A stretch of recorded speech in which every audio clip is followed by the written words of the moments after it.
Saudaraku, kita lanjutkan lagi pembicaraan kita. Kemarin saya sudah menyampaikan garis besar atau pokok-pokok tantangan yang dihadapi oleh bangsa Indonesia. Sebelumnya, seminggu yang lalu, saya sudah bicara tentang hambatan. Hambatan bangsa Indonesia untuk maju adalah oleh karena bangsa Indonesia secara umum, baik yang duduk di pemerintahan maupun yang di masyarakat, itu terkurung dalam perangkap keterbelakangan. Masyarakat yang terkurung dalam perangkap keterbelakangan ini menghadapi tantangan, menghadapi ancaman dari luar. Dalam kerangka mewujudkan cita-cita nasional Indonesia yang berdaulat, merdeka, bersatu, adil dan makmur. Selanjutnya, kita harus menjawab tantangan tersebut agar cita-cita proklamasi kemerdekaan itu bisa terwujud. Agar fungsi-fungsi negara juga bisa berjalan, seperti fungsi mencerdaskan kehidupan bangsa, fungsi meningkatkan kesejahteraan umum, fungsi melindungi segenap bangsa Indonesia dan seluruh tumpah Indonesia, fungsi ikut serta mewujudkan suatu keadilan sosial bagi seluruh rakyat Indonesia. Saudaraku, tantangan ini berat. Tantangan ini sangat berat. Dia menjadi lebih berat lagi oleh karena kita sedang berada dalam perangkap keterbelakangan. Sehingga tantangan itu menjadi lebih berat lagi. Untuk itu diperlukan suatu gerakan-gerakan extraordinary, gerakan-gerakan revolusioner. Itu yang saya katakan, Indonesia perlu melanjutkan revolusi Indonesia. Revolusi Indonesia telah sukses. Revolusi kesadaran pertama, revolusi pertanian, dan revolusi politik. 3 revolusi itu telah berjalan dengan baik. Bahkan revolusi politik termasuk yang cukup baik atau sangat baik. Indonesia sekarang sudah menjadi negara demokrasi yang damai dan stabil. Tetapi kita belum menyelesaikan revolusi ilmiah, revolusi industri, dan sekarang ditambah lagi dengan revolusi kesadaran kedua. Oleh karena itu, saya pertegas lagi, dalam keadaan terkurung dalam perangkap keterbelakangan ini, bangsa Indonesia harus siap menjawab tantangan yang dihadapinya untuk mewujudkan Indonesia yang merdeka, bersatu, berdaulat, adil, dan makmur.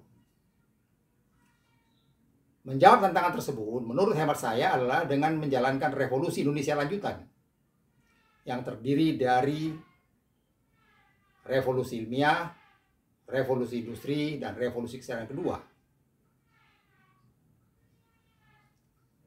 Saudaraku, dengan revolusi ini, saya perkirakan tahun 2045 Indonesia telah mengalami banyak kemajuan. Kemajuan itu yang kita ukur nanti antara lain, pertama, penguasaan ilmu, teknologi, dan seni. Penguasaan ilmu, teknologi, dan seni Indonesia tahun 2045, kalau revolusi lanjutan ini dijalankan, menurut saya sudah hanya sedikit di belakang negara-negara maju. Kita sudah mencoba mengejar ketertinggalan kita, sehingga hanya tinggal sedikit di belakang negara-negara maju.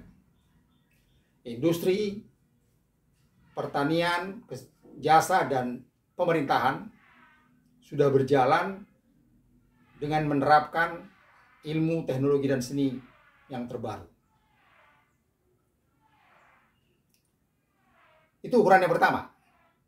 Ukuran yang kedua, tahun 2045, ledakan penduduk Indonesia telah bisa dihentikan. Saya sampai kepada perkiraan pada tahun 2045 angka pertumbuhan penduduk Indonesia tinggal 0% per tahun. Itu ukuran yang kedua. Ukuran yang ketiga, bumi, lingkungan hidup dan bumi Indonesia ini sudah membaik. Lingkungannya menjadi sehat, buminya menjadi lestari. Sungai-sungai, danau, laut, jauh dari polusi. Udara juga demikian. Lahan-lahan kritis sudah digunakan, sudah ditanami.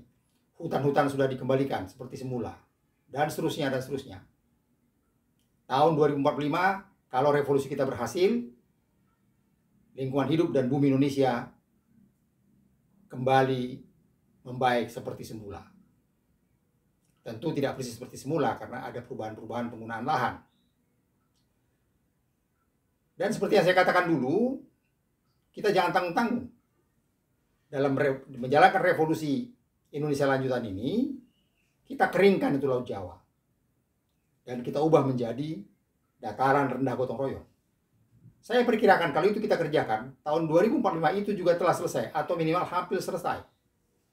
Dan jangan lupa saudaraku, luasnya itu sekarang luas Laut Jawa itu 310.000 km persegi. Kalau kita bisa lakukan katakanlah 300.000 km persegi menjadi dataran rendah, kemajuan kita sudah sangat pesat. Itu artinya ilmu, teknologi, dan seni yang kita kuasai itu sudah meningkat jauh.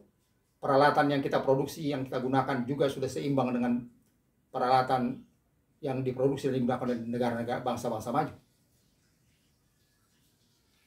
Dan selain itu ada ukuran yang keempat, ini agak abstrak. Pola pikir dan perilaku masyarakat Indonesia sudah berubah dari pola pikir dan perilaku yang emosional, berorientasi status, berubah menjadi masyarakat rasional, berorientasi prestasi. Itu sudah berubah. Sudah terlihat jelas pada tahun 2045. Tidak lama saudaraku, 2045 itu tinggal 24 tahun lagi. Tidak lama, satu generasi. Tapi itulah revolusi. Itu sudah saya katakan, kita memang harus memilih cara revolusi. Karena kalau tidak, kita terlambat. Kita bergerak terlalu lambat. Akhirnya kita tidak pernah menyamai bangsa-bangsa maju. Jangankan menyamai. Mendekati pun kita tidak akan pernah. Sementara persoalan yang kita hadapi cukup besar. Tantangan yang kita hadapi sudah saya katakan kemarin. Kita menghadapi perusahaan-perusahaan nasional, perusahaan-perusahaan besar, internasional, besar dari luar negeri, yang siap membuat kita tergantung kepada mereka. Tergantung kepada barang-barang yang mereka produksi, peralatan terutama. Agar kita selalu membeli dari mereka. Dan untuk itu, apapun mereka lakukan, supaya ilmu, teknologi, dan seni yang kita terapkan dan kita kembangkan di Indonesia ini tetap terbelakang, tetap stagnan, seperti sekarang ini. Mereka akan kerjakan itu. Dan mereka mempunyai kacung-kacung cukup banyak dalam negeri. Banyak pejabat Indonesia, pengusaha Indonesia yang mau menjadi budak peliharaan mereka. Mereka bukan mendorong supaya industri Indonesia maju. Mereka tidak mendorong supaya ilmu, teknologi, dan seni di Indonesia berkembang. Tetapi yang mereka lakukan justru menghambat. Menghambat dari dalam. Jadi ada kekuatan perusahaan dari luar yang barangkali juga didukung oleh pemerintahnya. Dari dalam negeri banyak juga pengkhianat bangsa yang menerima bayaran, menerima uang suap untuk menghambat kemajuan ilmu, teknologi, dan seni. Itu begitu besarnya, saudara. Sementara kita menghadapi satu soal besar. Soal yang bagi siapapun berat, termasuk bagi dunia, yaitu ledakan penduduk. Di level dunia sekarang, pertumbuhan penduduk itu 1% per tahun. Indonesia dengan penduduk 270 juta pada tahun 2020, angka pertumbuhan penduduk 1,5%. Kita jauh lebih cepat. Di dalam kondisi seperti ini, kita tidak punya waktu berlambat-lambat. Kita harus berlari cepat. Dan itu artinya revolusi. Revolusi kesadaran, revolusi ilmiah, revolusi industri, revolusi kesadaran kedua kita jalankan. Patokannya adalah kita mewujudkan cita-cita proklamasi. Tujuannya mewujudkan cita-cita proklamasi Indonesia yang merdeka, bersatu, berdaulat, adil, dan makmur. fungsi-fungsi negara yang harus kita gerakkan, melindungi segenap bangsa dan seluruh tumpah Indonesia, mencerdaskan kehidupan bangsa, meningkatkan kesejahteraan umum, serta mewujudkan suatu keadilan sosial bagi seluruh rakyat Indonesia. Itu harus kita jalankan. Negara menjalankan itu, maka masyarakat juga harus ikut mendukung. Saudaraku, itulah kira-kira yang akan kita kerjakan dalam revolusi Indonesia lanjutan ini.